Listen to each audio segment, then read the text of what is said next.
오늘도 우리와 함께 하시며 우리를 도우시는 좋으신 아버지 하나님, 새벽 시간을 기다리는 우리의 마음이 기쁨이 되기를 원하고, 이 기도 시간에 기도하면은 응답하셔서 우리 사랑하는 공동체가 주의 은혜로 풍성하고 충만하게 될 것을 믿습니다.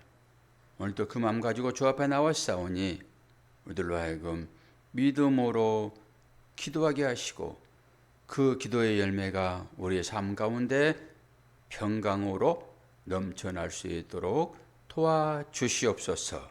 감사드리며 예수 그리스도의 이름으로 기도하옵나이다. 아멘. 잠언 말씀 27장입니다.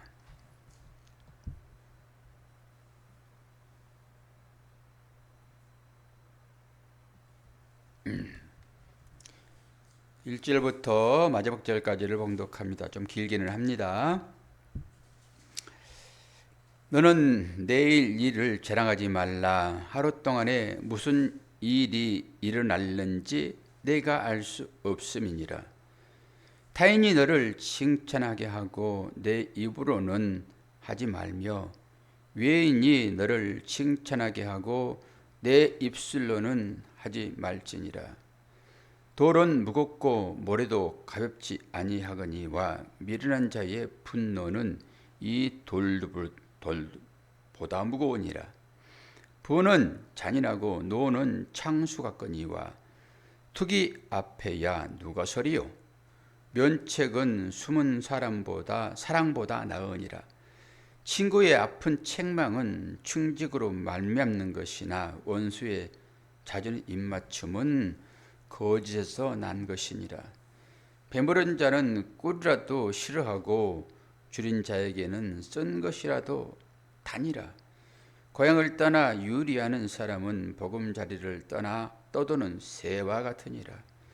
기름과 향이 사람의 마음을 즐겁게 하나니 친구의 충성된 공고가 이와 같이 아름다우니라.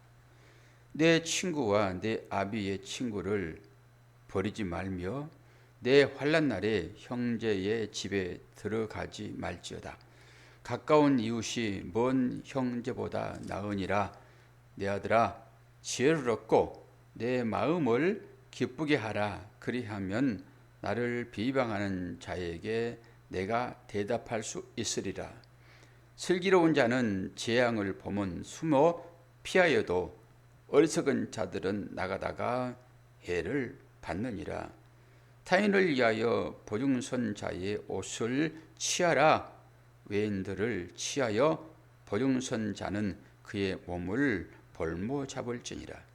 이른 아침에 큰 소리로 자기 이웃을 축복하면 도리어 저주같이 여기게 되리라. 다투는 여자는 비 오는 날에 이어 떨어지는 물방울이니라. 그를 제어하기가 바람을 제어하는 것 같고 오른손으로 기름을 옮기는 것 같으니라. 철이 철을 날카롭게 하는 것 같이 사람이 그의 친구의 얼굴을 빛나게 하느니라. 무화과 나무를 지키는 자는 그 과실을 먹고 자기 주인에게 시중 드는 자는 영화를 얻느니라. 물에 비치면 얼굴이 서로 같은 것 같이 사람의 마음도 서로 비치느니라. 수월과 아비도는 만족함이 없고 사람의 눈도 만족함이 없느니라. 도가니로 은을, 풀무로 금을, 칭찬으로 사람을 단련하느니라. 미련한 자를 곡물과 함께 절구에 넣고 공의로 찌을지라도 그의 미련은 벗겨지지 아니하느니라.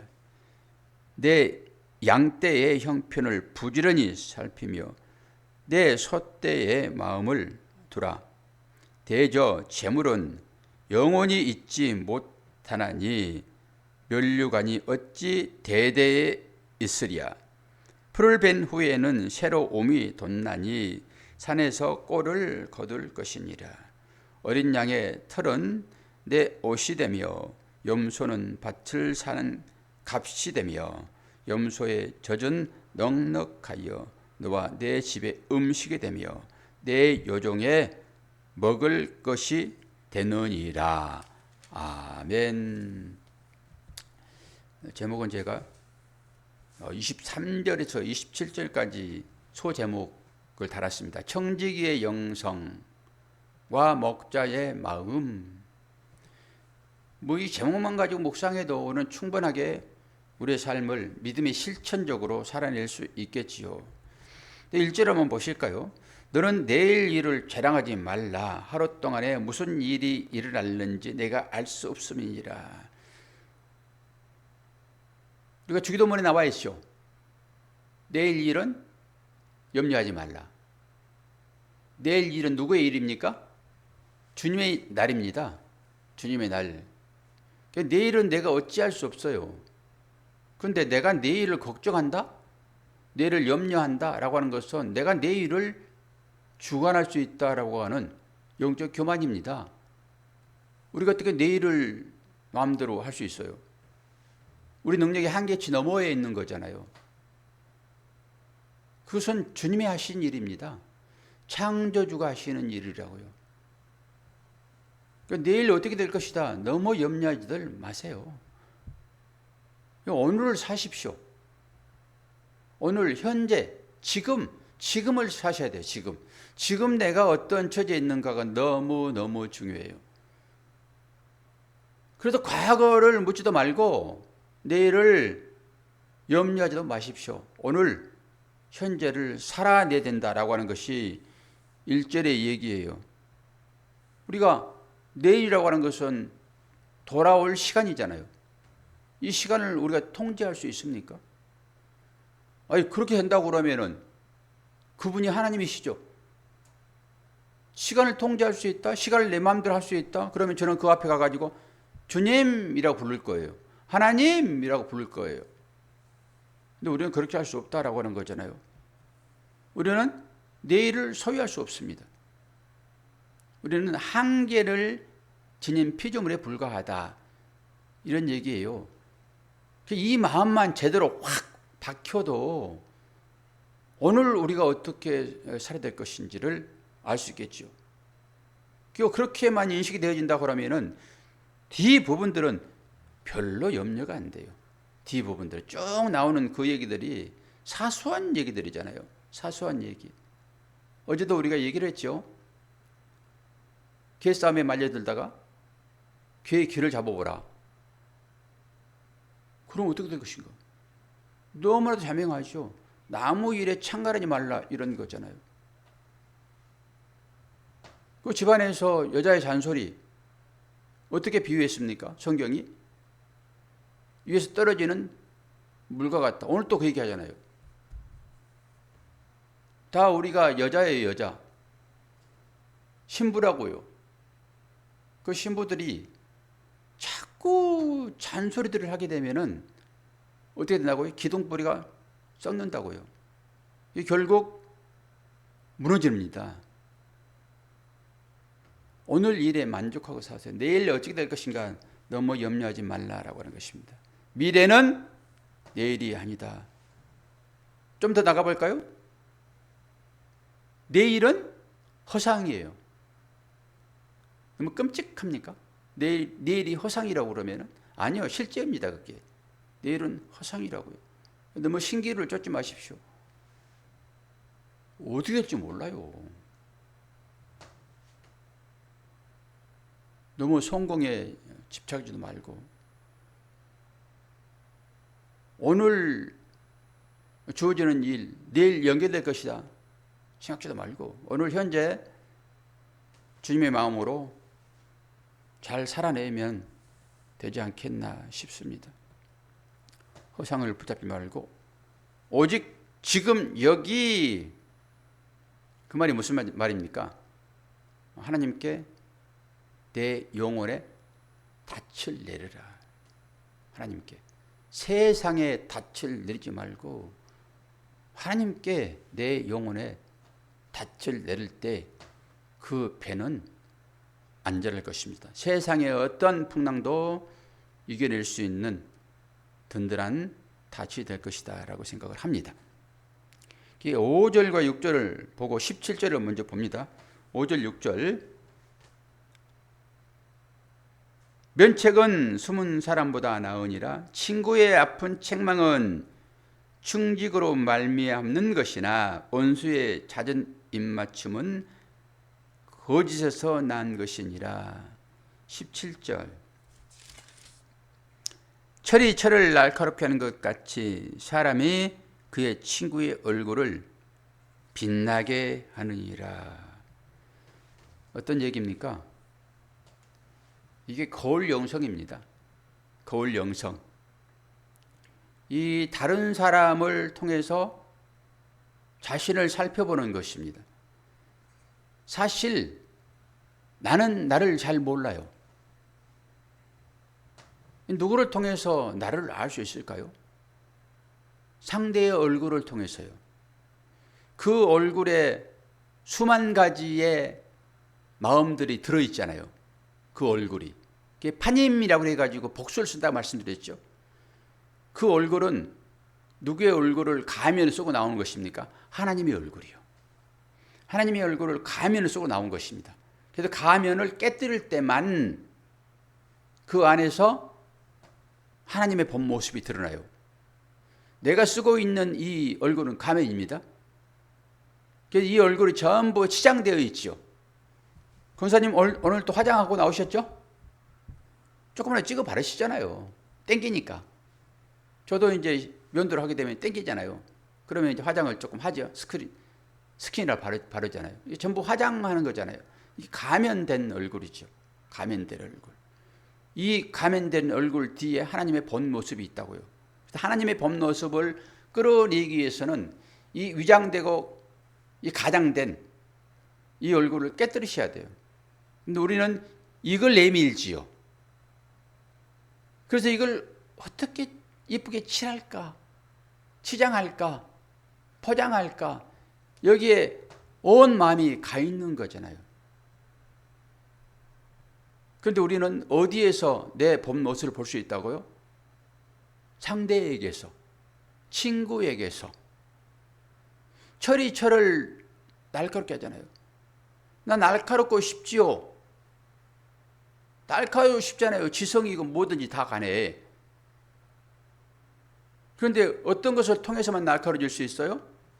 철을 통해서요. 같은 것을 통해서만 나타날 수 있어요. 그럼 뭘 얘기하고 있는 것입니까?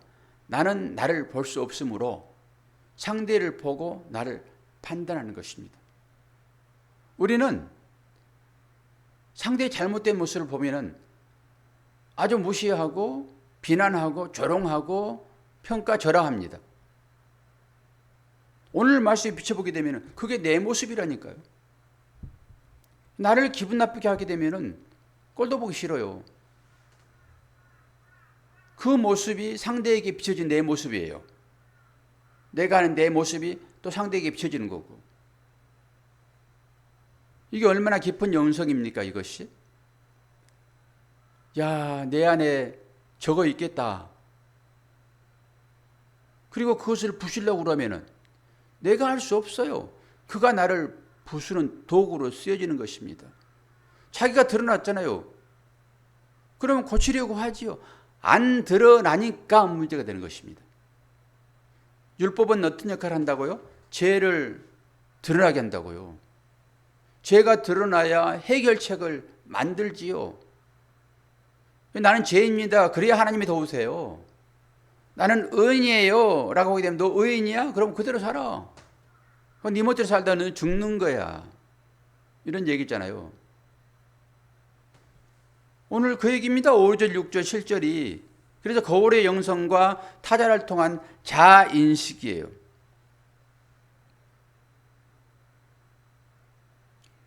저도 제 얘기를 가끔 하잖아요. 그러면서 저의 기분을 상하게 하는 자가 분명히 있어요. 여러분도 있을 거예요.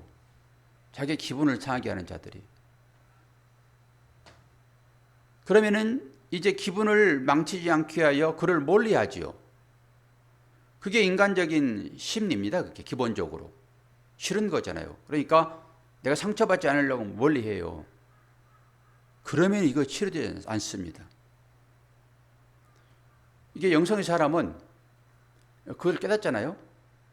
그러면 그 사람을 곁에 두는 것입니다. 우리는 항상 포장하려고 하기 때문에 이 포장을 벗겨내려고 하는 그것에 저항해요. 나를 보호하는 보호 심리가 우리한테 있잖아요. 근데 깊은 영성의 사람은, 영성의 사람이라고 하는 것은 하나님의 시각으로 살아가는 사람이잖아요. 하나님의 시각으로 살아가는 사람은 그 사람을 곁에 두는 것입니다. 왜요? 내가 약하기 때문에. 언제든지 그는 나를 빛나게 하는, 영성으로 하나님의 마음으로 빛나게 하는 거울 역할을 그가 해주므로 그를 곁에 두는 거예요. 이것이 참된 영성이에요. 그런데 우리는 전부 다 잘라내려고 하죠. 왜요? 괴로우니까. 맨날 자기의 모습을 좀 비춰주면은 내 모습을 차라리 안 보고 지나치면 좋겠는데, 왜요? 내 모습이 더럽거든요. 내 안에 들어가게 되면은. 근데 그것을 하나님이 직직거리지 아니하시고 다른 사람을 통해서 그걸 보게 하시는데 내 모습이 그를 통해서 나타난다라고 하는 이 사실들을 인식하지 못하는 것입니다. 많은 사람들이 그래요. 저도 마찬가지고. 그래서 그걸 보려고 그 사람을 옆에 둔다고요. 근데 언제 이걸 깨닫습니까? 그런 상황에 있을 때만 깨달아요. 가지도 않거든요. 계속 쫓아다니거든요. 관계의 절단을 하지 않기 때문에 쫓아다니는 거예요. 좋은 것입니다. 그때서야 깨달아요. 믿음의 사람은. 어떻게 깨닫습니까? 기도하게 되지요. 하나님께 뭐라고 기도합니까? 하나님, 제발 저 원수 같은 거 내게서 쫓아내주세요 라고 기도 안 하세요?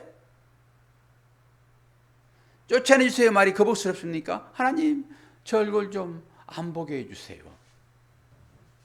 그렇게 부드러운 말로 하면 다른 얘기입니까? 저 꼴도 보시니까 내 곁에서 좀 떠나게 해주세요 라고 기도하지 않습니까? 하나님은 그때 찾아오세요. 그때 깨닫게 하십니다. 기도할 때요. 기도하지 않으면 하나님의 마음을 읽어낼 방법이 없습니다. 그래서 기도하는 것입니다. 기도는 왜 하는 것입니까? 하나님, 말씀하여 주세요. 내가 듣겠나이다. 이게 기도예요.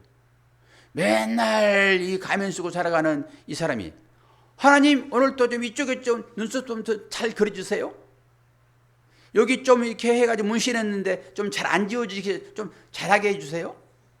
전부 그렇게 하잖아요, 우리 기도가. 너 얼굴로 이장하지 마라. 네 안에 있는 것들 내가 드러낼 테니까 그거 좀 고쳐낼 생각을 해야지.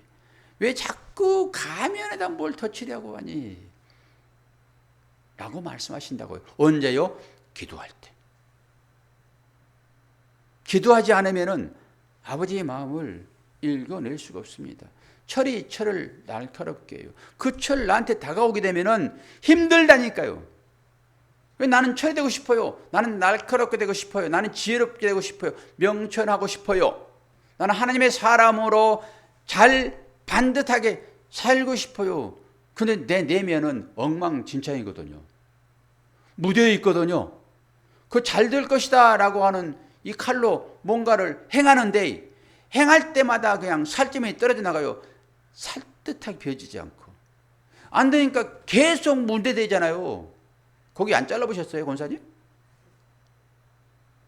칼이 잘 들면은 일이 쉬워요. 날카롭게 잘라집니다. 칼이 안 들어보세요. 안 들면 또 누구를 원망해요? 저 힘센 저 남편 왜 칼도 안 갈아줘? 그러죠. 전부 남 탓에 남 탓. 칼이 잘 들려고 그러면은 자기보다 강한 것에 부딪혀야 되는 거예요. 그 숫돌 강한 거예요. 다이아몬드요. 근데 그거 갖다 주면은 녹장거리 해요, 그냥. 저것이 나를 깎아먹네, 지금. 하나님은 날카롭게 주려고 찾아왔는데 저것이 나를 깎아먹네. 철이 철을 날카롭게 해요. 이 사실 하나만 잘 인식을 해도 오늘 현재적으로 나를 힘들게 하는 어떤 대상들, 그가 나를 영성의 사람으로 하나님의 시각으로 살아가고자 하는 나를 잘 연단하는 도구가 되는 것입니다. 도구가. 그런데 그 도구로 쓰이는 사람은 괴로워요. 뭣도 모르고 쓰이잖아요. 뭣도 모르고.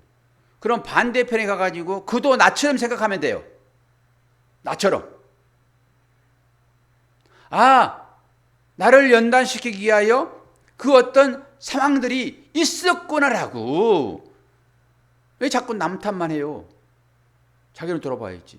역설의 역설인데 역설의 역설이 나한테 돌아오는 거잖아요. 하나님의 신비입니다. 이런 것들이. 그럴 때 이런 사람들을 영성의 사람이라고 얘기를 해요. 21절을 봅니다. 21절은 도가니로 은을, 풀무로 금을, 칭찬으로 사람을 단련하느니라. 잘 보세요. 도가니로는 은, 풀무로는 금. 이 역할이 뭐예요? 도가니 역할이 무엇입니까? 풀무의 역할은 무엇입니까? 불순물을 빼는 거잖아요. 그래야 정금같이 나오셔서 성전이 되는 거죠. 하나님이 기물을 되는 거죠. 하나님의 기물은 순금입니다. 그래서 성전이 전부 금으로 다 입혀진 거예요. 우리가 하나님의 성전 되었잖아요. 근데 우리가 불순물이 내부에 가득하지요. 한 겹만 벗겨내도 못 볼 거예요, 아마. 한 겹만 벗겨내도. 그러니까 이것을 벗겨내는 과정으로 우리에게 주어지는 이 도가니라고 하는 이 연단이 과정이잖아요. 그건 우리가 너무 쉽게 이해할 수 있지요. 그런데 거기 들어가면 힘드니까 자꾸 안 들어가려고 버티는데 하나님께서 훅 밀어 넣어버려요, 그냥. 우리가 일부러 어려운 일에 빠집니까? 실력이 안 돼요, 우리는. 절대 실력이 안 됩니다. 하나님께서 구경시켜주는 것입니다. 사람이 빠졌는데 서로 다 안 들어가는 것입니다. 근데 사람 빠져가지고 있는 거 구경 재미있거든요, 그게. 나는 못하지만. 근데 너 한번 해봐, 그러고 뭐라고 그래요? 뒤에서 하나님께서 푹 밀어버리죠. 다른 사람의 발길을 통해 가지고. 그럼 나도 모르게 그냥 그 사람을 구해내잖아요. 구해낸 다음에 사람들이 뭐 어떻게 칭찬을 해요? 당신 의인입니다, 그래요. 속으로는 내가 일부러 한 거 아닌데?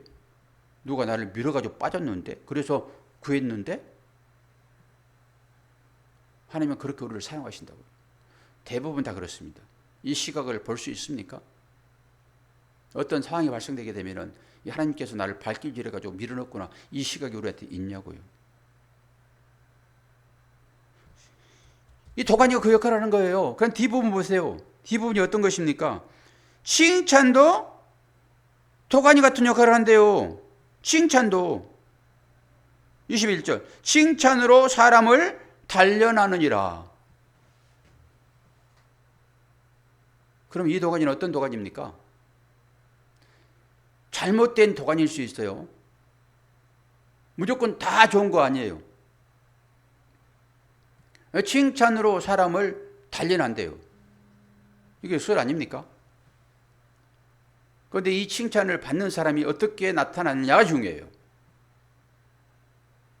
칭찬을 자기의 영광으로 취해버리게 되면은 그 도가니에서 자기는 영원히 죽습니다. 그런데 이 칭찬의 도가니에서 누가 칭찬을 하잖아요. 이 도가니로 역할을 하는 거잖아요, 지금. 칭찬하잖아요. 그러면 이제 겉으로 보는 어떤 것처럼 상을 받을 때 자기가 잘해서 상대방들의 상을 주는 것이잖아요. 그냥 모양이라도 이 영광을 어떻게 해요? 하나님께 이렇게 하잖아요. 그 모양입니다, 이게. 칭찬을 나의 자아를 죽이는 이 도가니로 사용하지 않고 자기 영광을 취하는 도가니로 이 칭찬을 사용하게 되면은 자기를 교만하게 만들어요. 그리고 자신도 모르게 여기에 빠지게 되어 있습니다. 사람은 칭찬에 약하잖아요. 그런 얘기들이 있죠. 단어가 생각이 안 나네. 그 가로등 등불로 이런 얘기할 때 탁착 좀 얘기해주는 저 뒷사람이 필요한데 언제만 줘도 딱 가스라이팅. 가스라이팅. 이 칭찬이 가스라이팅 될 수 있어요. 계속 칭찬해주면요 진짜 자기가 잘한 줄 알고 내 말에 복종합니다. 그리고 말하는 자의 눈치를 봅니다. 그 사람의 비위를 맞추려고 합니다. 요거 도가니에 빠지면 다 죽는 거예요. 칭찬 받으러 가지 마세요. 누구의 판단이 중요합니까? 우리는 세상 사람들의 시각을 중요시기잖아요. 그런데 우리의 판단의 기준은 말씀이에요. 말씀이 뭘 말씀하고 계시는가? 하나님께서 보실 때 이 상황을 어떻게 볼 것인가 라고 하는 것입니다. 여기에 관심의 초점을 맞추시면 됩니다. 23절에서 27절까지가 오늘 제목 청지기의 영성과 목자의 마음. 뭐라고요? 우리는 하나님께서 모든 것을 주셨는데 이것이 내 것이 아니다. 내일을 위하여 쓰여지는 재물로 준 것이 아니라 오늘 네가 뭐 할 것인가 라고 하는 것으로 내 마음을 가지고 너 살아야지 라고 모든 것을 주셨어요. 여기는 시간, 재물, 나의 능력 포함됩니다. 오늘을 위하여 하나님의 마음으로 이것을 사용하라고. 내일이 안 오면 여러분 어떡할 것이요? 내일이 안 오면 난 내일 회개할 거야. 오늘은 그냥 이 마음 좀 간직하고 싶어. 그냥 오늘 기분 나쁘니까 난 내일 회개할 거야. 내일이 안 오면 어떻게 하실 거예요? 이 청지기의 마음 바로 그런 것입니다. 그리고 이 양 나오잖아요. 내 곁에 가까이에 있는 것입니다. 멀리 있는 것 생각하지 마세요. 작은 것, 내 곁에 바로 있는 아주 사소한 일들, 사소한 일들이요. 이게 전부예요. 오늘 뭐 이걸 확장시켜서 뭐 내일을 생각하십니까? 내일이 안 올 수 있다니까요. 회개의 기회가 안 올 수 있어요. 오늘을 사시라는 거예요. 이 작은 일, 이것이 우리의 삶입니다. 너무 큰 것 바라지 마세요. 작은 것, 사소한 것, 이것이 우리의 인생의 전부인 거예요. 하나님은 이것만 보시는 것입니다. 그래서 오늘 내 마음을 내려놓으세요. 여러분, 우리는 예수를 머리로, 우리 지체로 세워져 가는 교회입니다. 이 교회 지체가 하나 안 보이면 완성 안 돼요. 지체 하나가 안 보이면 우리 회개하면서 기도해야 돼요. 여러분 주위에 안 보이시는 권사님이 계실 것입니다. 제가 작심하고 말씀을 드려요. 뭐 눈치로 다 아실 것이기는 하겠으나 저도 정확한 내용은 알 수 없는데 예배를 지금 4번을 빠졌잖아요. 권사님께서. 그리고 마음 가운데 여러 일들이 있어요. 지금 작용하고. 우리가 어떻게 될 것입니까? 지혜를 모아야 돼요. 지혜를. 어떻게 하는 것이 바람직한가? 오직 저는 장로님 한 분만 그냥 얼굴 바라보면서 어떻게 하나 이러고만 있지. 제가 한 가정 전체가 교회를 출석 안 했다 하게 되면은 저 벌써 그 문 앞에 가가지고 기도하고 있을 것입니다. 벌써요. 제가 알거든요. 이 영적인 원리를. 끝까지 최선을 다해야 된다. 마지막에 어찌 될지라도. 이게 목자의 심정이다. 라고 하는데 제가 어떻게 할 수가 없어요. 어떻게 해야지 마음들이 풀어질 것인가? 좌우지간 교회를 한 달 안 나온다라고 하는 것은 집안에 큰일이 있다든지 집안에 큰일이 있으면 장로님도 못 나오십니다. 장로님이 나오신다라고 하는 것은 뭔가 문제가 한편에 있다라고 하는 것입니다. 장로님은 제가 믿고 있기는 하지만은 이게 과연 바람직한가? 하나님 앞에서 바람직한가? 끝까지 문을 두들기고 그 밑에 문 앞에 가가지고 무릎 꿇고 라서라도 기도를 해야 되는가? 이런 마음이 있어요. 이런 마음이. 오래되면 안 됩니다. 이 상황 오래되게 되면요. 부부는 한 몸이라서 자신도 따라가게 되어 있습니다. 우리 모두가 그런 경각심을 가지고 기도해야 됩니다. 앞에 계신 권사님이야 잘 모르는 일들이라서 권사님 앞에서 이런 말 하기가 좀 조심스럽기는 하지만 이 새벽을 깨우는 여러분들은 여러분 생각하셔야 돼요. 박미경 성도님 안 나오셔서 다행이기는 합니다. 여러분 기도하셔야 돼요. 이럴 때 다음 주간에는 꼭 좀 나오실 수 있도록 얼굴을 봐야 되잖아요. 이 가정하고 살아가는 얼굴이라도 우리는 봐야 돼요. 속마음을 잘 모르지만 그게 안정감을 얻는 길이라서 그렇습니다. 내가 살기 위한 거예요. 여러분도 그래야 살아요. 내가 살기 위한 것입니다. 기도 깊이 해주세요. 깊이. 오늘도 그 마음 가지고 새벽을 깨웁니다. 과연 우리의 한계를 인정하고 이 관계 속에서 나 자아를 깎아내고 이 인생의 유혹을 이겨내고 맡겨진 이웃을 돌보는 이것이 오늘 전체적인 말씀의 내용입니다. 깊이 인식하시고 기도하는 자아를 부인하는 맡겨진 이웃을 돌보는 나의 한계를 인정하는 그런 삶을 살아달라고 살게 해달라고 여러분 기도하시는 복된 새벽 되어지기를 축원합니다. 기도하겠습니다. 좋으신 아버지 하나님, 우리는 우리의 마음의 상처 때문에 영혼이 병들어갑니다. 그럴 때 나 스스로 일어날 수 없는데 그래서 형제라는 이름으로 우리를 하나의 공동체로 속해 주셨습니다. 기도하게 하여 주옵소서. 그가 나인 것을 믿음으로 고백하게 하여 주옵소서. 그가 바로 서지 못하면 내 신앙도 교회도 완성되지 못한다라고 하는 이 진리 인식이 있게 하여 주옵소서. 오늘도 중환자실에서 사경을 헤매는 목사가 있습니다. 아버지 하나님, 그 심령도 불쌍히 여겨 주시옵소서. 긍휼을 베풀어 주시옵소서. 그래서 그 가족 앞에 웃는 모습으로 일어나게 하여 주옵소서. 감사드리며 예수 그리스도의 이름으로 기도하옵나이다. 아멘.